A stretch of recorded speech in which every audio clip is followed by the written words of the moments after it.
ओम नमो भगवते वासुदेवाय।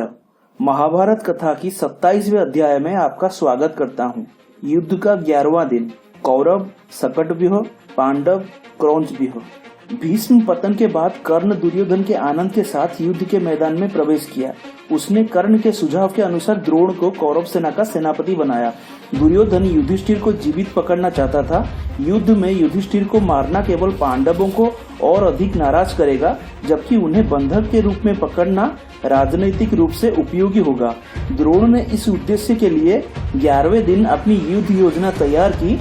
उन्होंने युधिष्ठिर के धनुष को तोड़ दिया और पांडव सेना को डर था कि उनके राजा को कैद कर दिया जाएगा। हालांकि अर्जुन घटनास्थल पर पहुंच गए और उनकी बाणों की बाढ़ से द्रोण रुक गए। युद्ध का 12वां दिन। कौरव गरुड़ व्यूह, पांडव अर्धचंद्र व्यूह। युधिष्ठिर को पकड़ने के अपने प्रयासों के साथ द्रोण ने दुर्योधन से कहा कि जब तक अर्जुन आसपास है तब तक ये मुश्किल होगा। इसलिए दुर्योधन ने सुशर्मा की अध्यक्षता वाले त्रिगर्त योद्धाओं को अर्जुन को युद्ध के मैदान के एक दूसरे हिस्से में व्यस्त रखने के लिए आदेश दिया, जिन्होंने या तो मरने या मारने की कसम खाई थी उनके पांडवों से पुराने शत्रुता के कारण।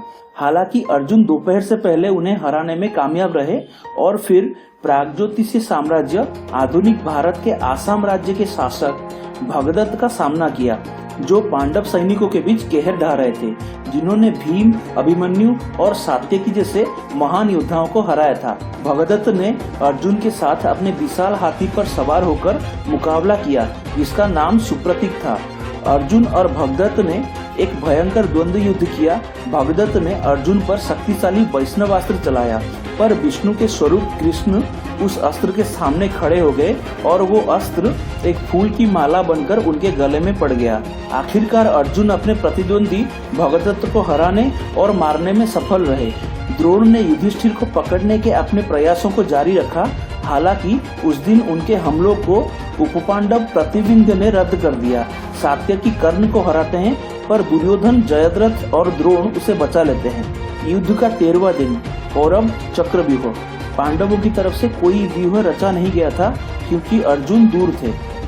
13वें दिन द्रोण का लक्ष्य वही था जो युधिष्ठिर को पकड़ने के लिए था।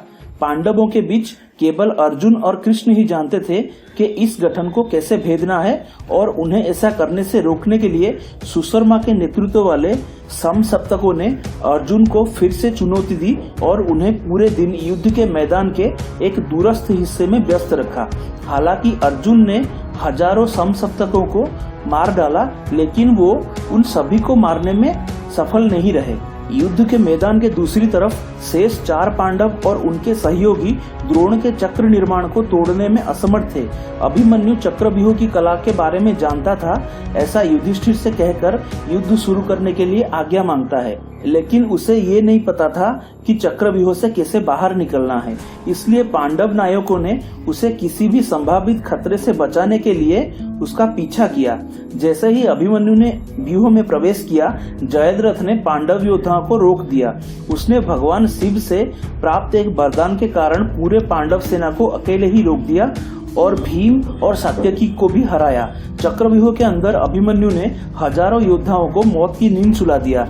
उनमें कौशल के राजा बृहद्बल, अस्मक के राजा कृतवर्मा का पुत्र मार्तिकवट, शल्य का पुत्र रुक्मरथ, शल्य का छोटा भाई दुर्योधन का पुत्र लक्ष्मण कुमार और कई अन्य योद्धा शामिल थे। वो द्रोण, अश्वत्थामा, कृतवर्मा, कर्ण, दुर्योधन, शकुनी जैसे अन्य महान योद्धाओं को भी हराने में कामयाब रहा।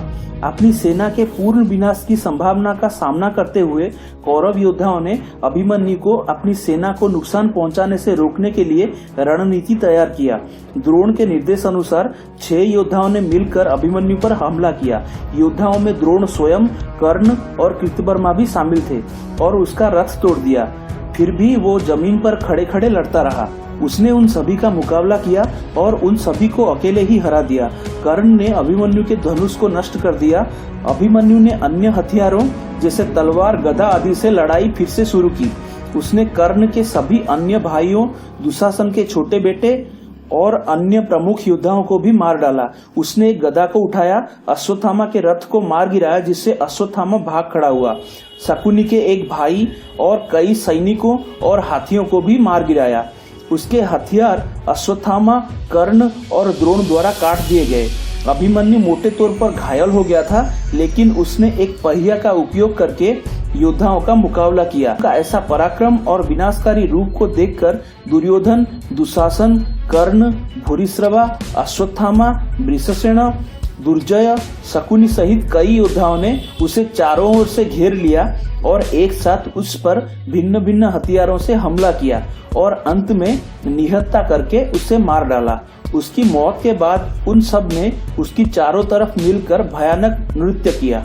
रात को अपने पुत्र की इस बर्बरता से मृत्यु का पता चलने पर अर्जुन ने सूर्यास्त के समय युद्ध समाप्त होने से पहले जयद्रथ को मारने का संकल्प लिया, अन्यथा वो अग्नि समाधि ले लेगा।